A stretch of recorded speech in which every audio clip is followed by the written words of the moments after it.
there, 𝘭𝘪𝘬𝘦 here, and this is Artificial Prayers, a little experiment I've wanted to do for a while now.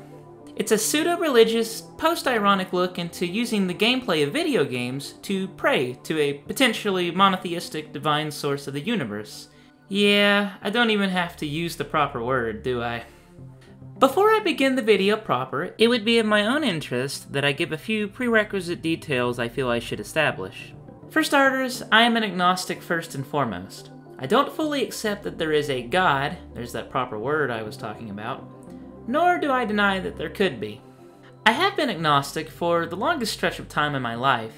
I try to treat religious doctrine as legitimately as I can, but I do not personally subscribe to any previously existing creed or institution of belief. If you're looking for something similar, but not quite this video, or it just doesn't suffice enough in your view as a legitimate form of worship, I won't harbor any qualms if people are disinterested or express concerns in the comments section. While I'd be absolutely excited if people took this genuinely, as I'm taking it, and expressed their thoughts on my experiments in said section, please make an attempt to keep any sort of discussions civil. I don't harbor any anticipation that many people will even look at this upload, but just in case more people stumble upon it than in my own expectations, I think it would only be proper of me to ask this of anyone. I'm hoping, if anything, this sort of practice could lead into some genuine discourse about a multitude of thoughts, ideas, and presentations. I'm going to be talking a lot. I wrote a lot. I might even be going off script now and then. I have no idea. This is my first actual attempt at this idea I've had. So I'm going to include timestamps in the description, and you can jump around if you don't feel like sitting through certain segments.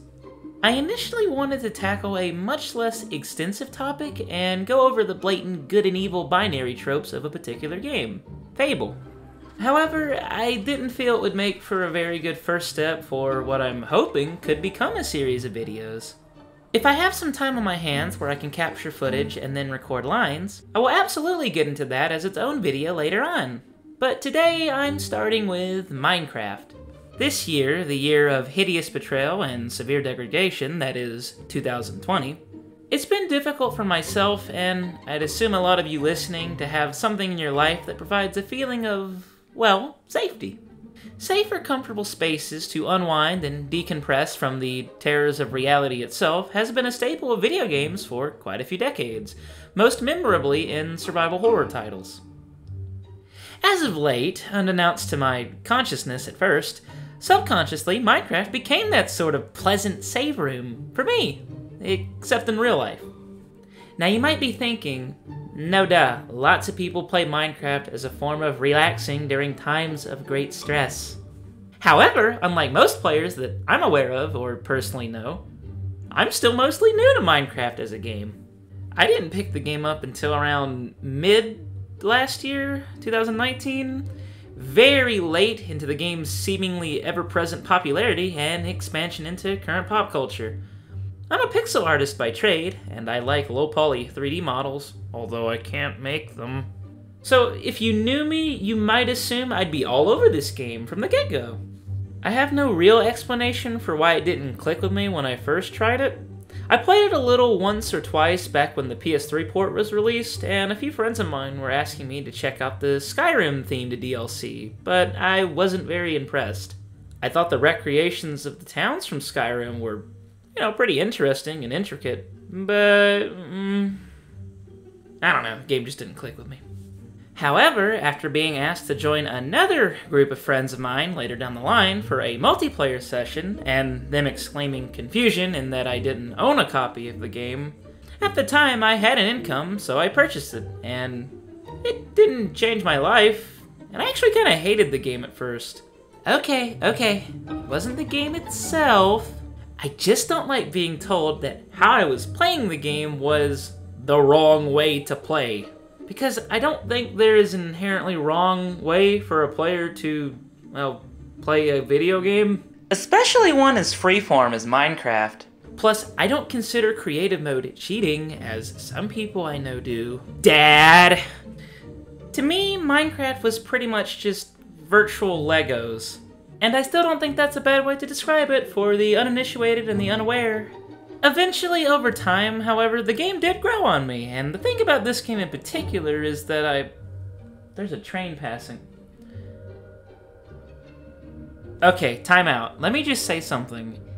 I am so sorry for the background noise, okay? Like, genuinely, I wish I lived in a place where I could just talk the way I like to talk, but I have to be back here away from everyone else, where no other soul in this building can hear me.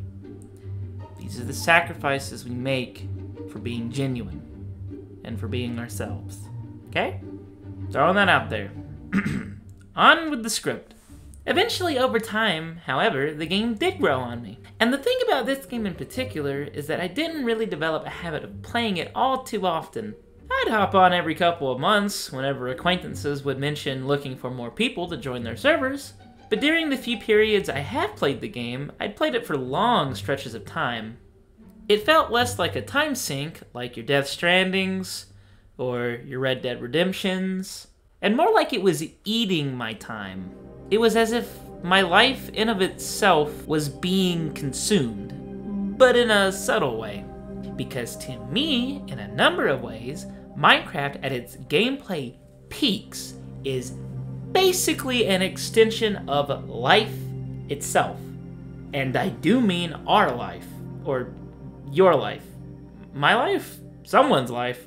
The very fabric of being itself. And of course, I imagine a lot of people would groan and say, it's a video game, it's not real life. And to that I would say, my idea of what constitutes an existence and what you possibly do are wildly different. Although, to be fair, Minecraft embodies life's essence more than its literal existence. You are still playing the game that is sort of a simulation of a life through your life, through a computer or game console. Alright, I'm gonna have to try and get into this thought processing. Right, alright, I'm gonna get a bit real with y'all, okay? For a few weeks now, I would get out of bed after a night of being unable to fall asleep properly, try to get some work done on my computer despite being unemployed most of this year, unlike last year. And if I couldn't progress on any ideas, be them videos or game projects, I would crack open Minecraft and get back to building a particular set I'm fond of. A few people I have voice chats with on occasion asked if I could accompany them to a server one of them ran. This group was mostly just playing the game via their own whims, like a lot of players come into it for.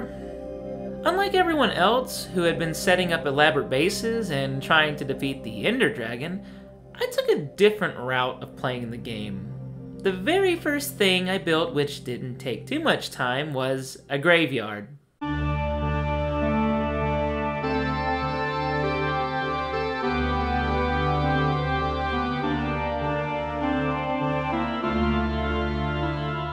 I then internally thought up how it would operate. Now granted, nobody on the server has done this yet, and I can't since I have to maintain the graveyard itself and are perpetually its sole operator. I haven't been able to perform a burial on any actual players. I did test out the idea with a made-up figurehead for the service itself, and chalk that up to being lore I could work with. The way I would go about burials is simple, and I'll let you know how I did it, so you can do it too in your own gameplay sessions. Or maybe you could do it in a different way, more suitable for your specific activities and specialities. The idea of burials is cultural and doesn't belong to any one individual. Fuck copyright law. First thing I do is dig the height of 2 blocks vertically down 2 blocks. That would be 4 squares from a side view.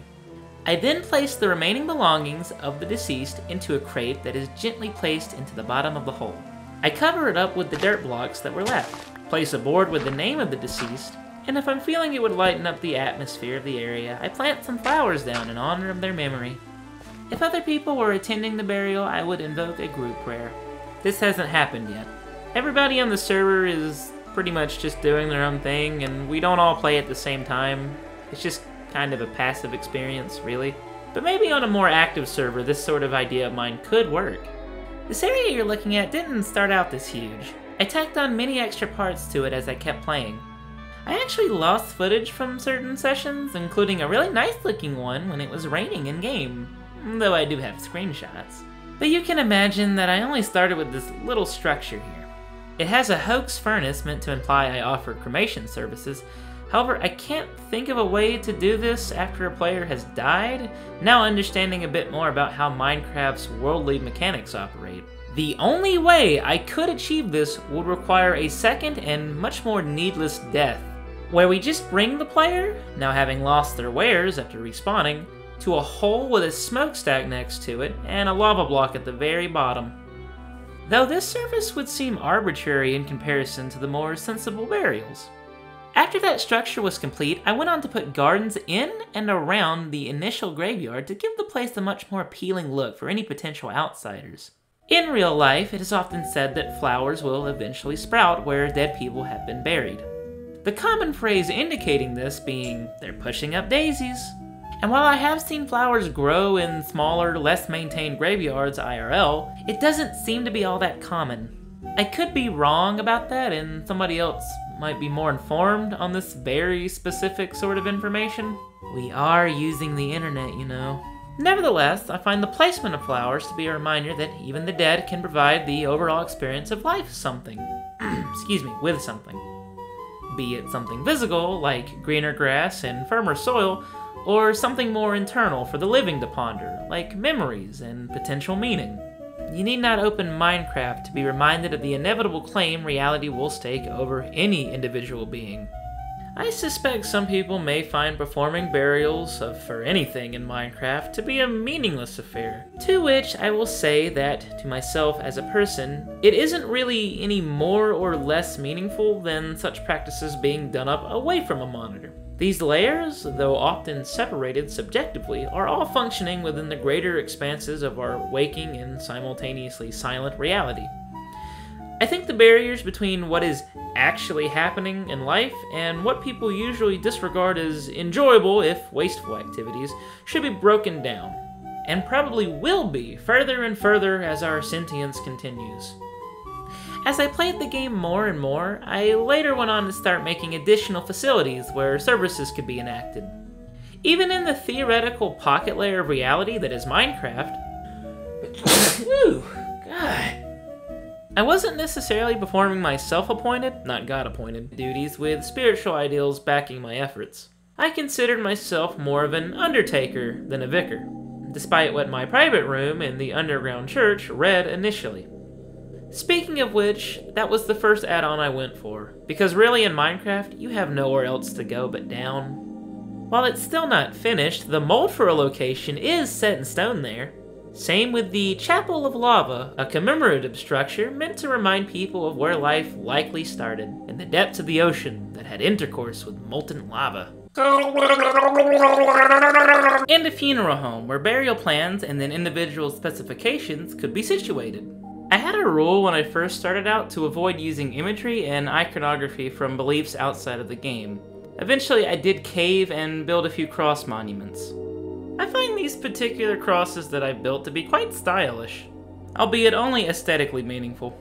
In spite of the fact that for people who live where I live, the Deep South, see them on the regular, and some of us are tired of them. Very, very tired of them. I do think of the cross and crucifixions as being uniquely symbolic, but not inspirational.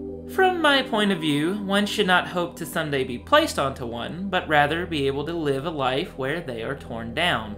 I have a few things I could spill the beans on in relation to my thoughts on the image of Christ, but I'll hold off for when it's more appropriate to bring up.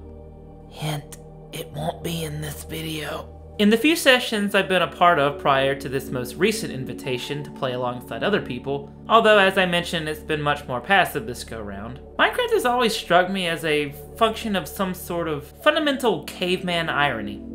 It allows us to ostensibly behave as if we were set back to a clean slate. We being humanity. Although I don't know if the players are humans, or I'd have to give that more thought. But they are avatars for humanity, because we take control of them. It lacks too many elements for me to deem it purely a work in the genre of fantasy. I mean, do we really know for sure if our ancestors didn't have to fend off skeletons with arrows? I don't think there's proof that it didn't happen. And the Ender Dragon, while behaving more like this fiction's version of a Satan or possibly a devil-like figure, is not too dissimilar from the tales from long ago of people having slain such creatures, dragons. Though we deem they never existed, dinosaurs did. And I wouldn't put it past our pre-modern counterparts from so long ago having recounted such beings in a way that would later pave the way for said fictions. But as far as science tells us, man and dinosaur never lived in the same habitats or time periods. Even stepping back into our far more primitive shoes, we probably didn't encounter them in their time under God's spotlight. Yet I still treat Minecraft as if it could have been an actual scenario for human life at some point, with a few liberties taken here and there to spruce itself up with game appeal. The exception to that in Minecraft being a video game, with another example being the Age of Empires series, activities and events that would have taken any pocket of mankind several eras can be done in incredibly short spans of time. Just remember though, what takes up time in lesser realities still eats up your time in the greater one that you are from. Well, I am from. You and I were, you know, life. You get what I'm saying, don't you? You do thing in game go faster than if you do in real life, but time is still eaten nonetheless. One of the things that I decided to do randomly on a whim was chart out a possible religious pilgrimage, at which I packed some food and tools and took through a jungle. I was looking for a desert so I could gather sand and sand-built materials. One of the other players on the server, when they were around, gave me some advice on where I could find the nearest desert biome. I set off. I did actually do so, and it was quite the journey. Somehow, I actually did not die while on my first trip away from the cemetery grounds. I have some footage from my trip that I'll put up on the screen. Also, you might be wondering why I don't just have the audio from the sessions in the video itself. That's because I formed a ritual whenever I decide to give the game another whirl.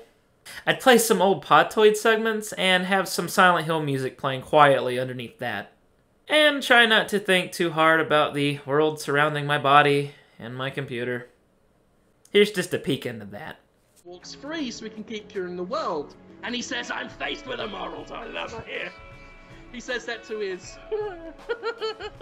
he says that to his friend, who is played by Ryan Daniels. Who's Ryan Daniels? Or whoever it was who played the Green Lantern. Oh, Ryan Reynolds, yeah. Ryan Reynolds. What? They're friends? How would they even... They would... He's... Wow. Okay, yeah, please continue. He's his friend. How would they ever meet, and what would they like about each other? Well, he's not... It's not Ryan Reynolds, the actor. He's played, rather, against this image of this fine, upstanding gentleman thief. So it's like, he's polite if you play by his rules, but he's got a dark side. Jonathan. He's a criminal, Dandy Snuff. He doesn't just have a dark side. He's all not good. Oh, he's a gentleman thief. You are a gentleman thief, Jonathan. Dandy Snuff. I can't even begin to want to do anything or any... I can't talk like that. Let me sell the idea to you. I die quite often in Minecraft. I sometimes even do it deliberately to achieve some kind of benefit, or to make another process go along quicker. I treat the other players' would-be devs far more seriously than my own, for a number of reasons. When I get invited to private servers like these, I inherently feel like an invader of some kind. A welcomed invader, but still an invader nonetheless. That, and to me, beds being a respawn point speaks volumes to me as someone wanting to examine the game as I play through it. Much like in our lives, or rather just life itself, there are no actual win conditions in Minecraft. Sure, Mojang, who I'm sure are a lovely group of game developers, or even the original creator, of whom I don't respect very much for obvious reasons, may have set certain conditions that could be met in place into the game itself. But I don't really care. Seeing as how this is one of the few games where you can do a whole lot the game doesn't ask of you of your own, often disregarded, free will. Disregarded in relation to playing most video games. You don't have actual objectives to follow in order for progress to happen.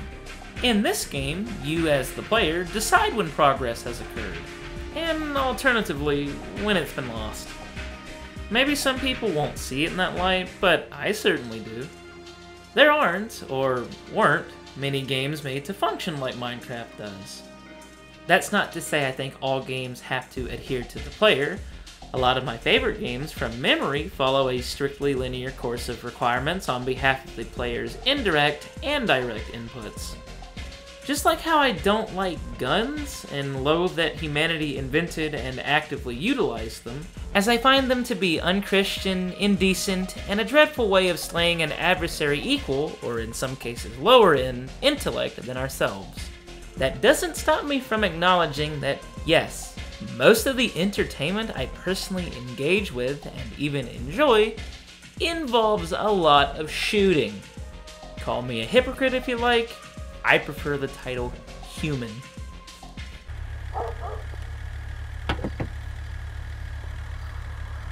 Let's find someplace private so we can get crazy.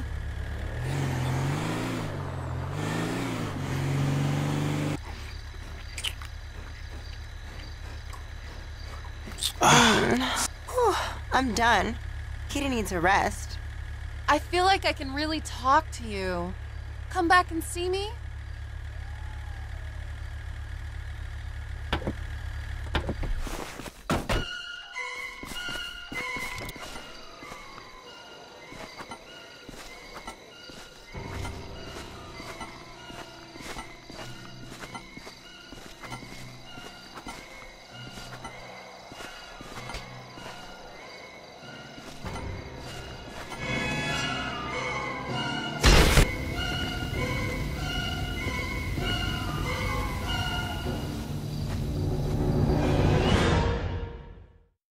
Yet one could argue there's a glaring contradiction in previous statements in this same video. That I want to treat what we do in video games as if we're doing them in real life. And me wanting people to start questioning what realness itself entails. And to that I say, slowly I've been enjoying them less and less. Video games, particularly violent ones, or ones where violence is like an inherent requirement. In fact, the most violent games I still enjoy playing from time to time often have themes in them about the seemingly inherent dissonance between what a person is doing in a game and what the player might commit to in real life. And I think that's a topic more and more games will try to tackle in the future. You don't have to hurt anything to have fun. In saying that, I am a human being, and I will be one of the first to admit that yes, there is an awful counterpart to ourselves internally that does kind of revel in that primal violence. Some in recent gamer memory have tried and either failed, succeeded, or otherwise at this recognition and attempts at a realization. Not every game has to be shooty bang bang, but a lot are. I don't even consider that a problem, really. I'd rather the peoples of the world log into an FPS and light each other up than go out and actually end each other's lives. I can't remember exactly where I heard it or read it, but I believe some research has shown that violent video games actually help people avoid getting set off away from the screens. It's a great way to put your inner primal urges at ease, I'd imagine. You know, the violent ones. The other ones... But back to the mining and crafting. I have slain many creatures while experiencing the Minecraft reality. Not all of them were hostiles either. Though I had a few rules I kept to myself. I mean, obviously, this whole video is basically just me speaking on those. Don't eat pork. Just don't. Beef, that being the meat you get from the cows when slain, is okay, but only when my hunger is super desperately, oh god, I'm actually losing health because of it, low. Chickens? Well, we all know where chickens lie on the contrived D&D style alignment chart. Only kidding, chickens aren't capable of evil acts, only humans are. Or beings of an equivalent or higher state of consciousness. how do we even actually judge that? Well, usually it's our intuition. I don't even consider the creatures that do attack players, often referred to as mobs, to be inherently evil by the typical human standards of moral codes and ethics. Though that does beg the question, why do they exist if all they do is damage? Of course, one could argue that all humanity does is damage, just in a big gradient where some of it seems like it isn't damaging. But I think I might be putting my left foot forward and not my right foot in that regard. I don't even know what that allegory meant. I assumed at one point that the Ender Dragon created these creatures as a means to subtly protect itself from being sought after by whatever the players happen to be. I'm just gonna stick to saying humanity. I mean, I just assume that it's like an in-game incarnation of humanity. Am I just saying words? But this idea of instrumentation could easily be incorrect. Each of us will just have to decide for ourselves what their place in the game's internal universe might be. Not that it would really be all that interesting of a discussion for every player. I'm really expecting most people to hear these things I'm saying and just go, who gives a shit?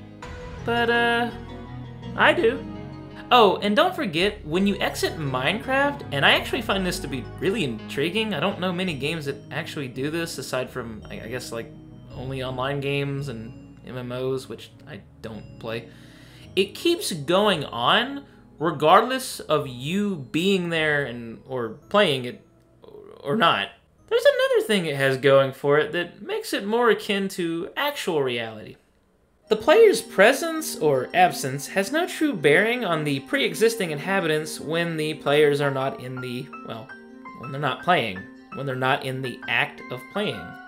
The pre-existing inhabitants, mobs, animals, villagers, literally anything in Minecraft that is a simulation of a type of, like, living being. It just keeps doing its own stuff, even when there are no players around, I'm assuming. I mean, you probably need a server for it to work, but if nobody's logged onto the server, there's still, like, the game still accounts what these things do in the environment. And, you know, I've had creepers blow up, like, in my stuff when I'm not on the server. Is this stuff that people think about? I mean, like, am I just, like, stuck on some kind of very, very particular niche, like, set of ideals? Is this my new coping mechanism, is just thinking about games and taking them too fucking seriously?